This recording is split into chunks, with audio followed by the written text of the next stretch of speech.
Millions of believers spend hours talking to God, yet their lives look exactly the same.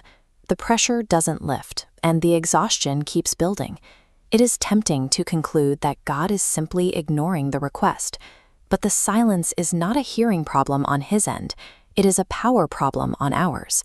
Modern culture frames prayer as a quiet conversation or a therapy session to vent our frustrations, but the original design is entirely different.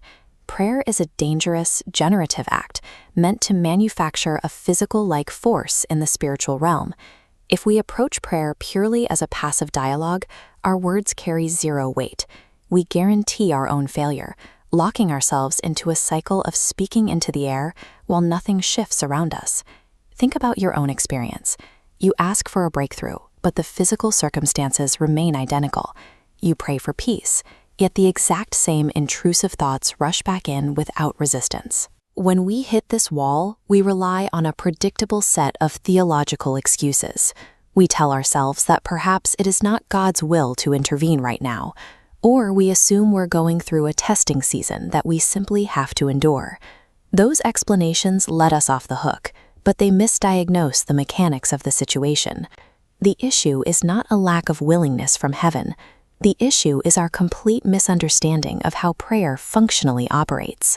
Our spiritual stagnation stems directly from a flawed definition.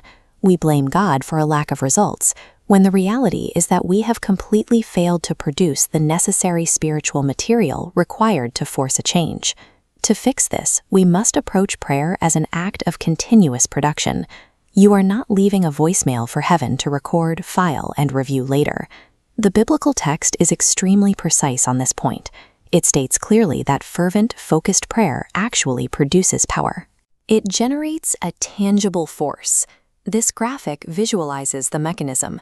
Focused prayer manufactures a real, forceful substance. It acts like burning incense, filling the spiritual space with a dense, heavy energy. Opposing forces can actively feel this pressure pushing outward, and they are forced to react to it. If that production process is missing while you pray, you produce nothing. You are speaking into a vacuum, and your words have absolutely no mass behind them. To understand why this matters, let's look at a physical parallel. Imagine a police officer stepping into a hostile environment. That officer relies on two distinct things: legal authority and physical power. The badge represents authority, the legal right to use the name of Jesus, but the weapon represents power. If an officer shouts "stop" with no weapon, the command is meaningless. Authority without physical force cannot enforce compliance. This gap explains exactly why believers hit a brick wall. You might tell a negative situation to stop in Jesus' name. You are using the correct words, and you possess the legal authority to say them, but nothing moves. Spiritual authority is practically useless in a conflict if it is not backed by generated spiritual power, and that power is exclusively built in the place of prayer. There is an economic reality to this power that is rarely discussed. It is not an infinite reserve that stays with you permanently. It is a highly consumable resource. It is built, it is used, and it is depleted.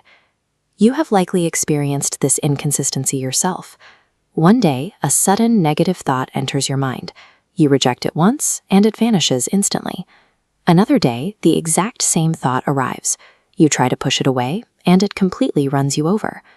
This chart tracks how spiritual power levels fluctuate. The inconsistency you feel is not random. It maps directly to your prayer habits. When you spend time generating power, you hit those sharp upward peaks. But when you engage a spiritual obstacle, you expend that stored energy, causing these steep drops. Treating prayer solely as a scheduled emotional devotion leaves you dangerously exposed. You walk into the rest of your day entirely unarmed, empty, and unable to handle unexpected opposition. We must reframe what happens when we pray. We are not checking a religious box. We are engaging in weapon preparation. It is the mandatory loading phase before stepping out into the world. When you shift from passive begging to intentional building, your posture completely changes. You do not walk into a high-stakes crisis hoping God might eventually do something. You enter the room with a quiet, loaded confidence. This is what the real-world application of generated power looks like. It is the ability to project peaceful, resolute authority over a dire situation, issuing words of faith without a single trace of panic. Generating power transforms your words from desperate wishes into enforceable spiritual law. The next time you face opposition, do not just talk. Build, generate, load.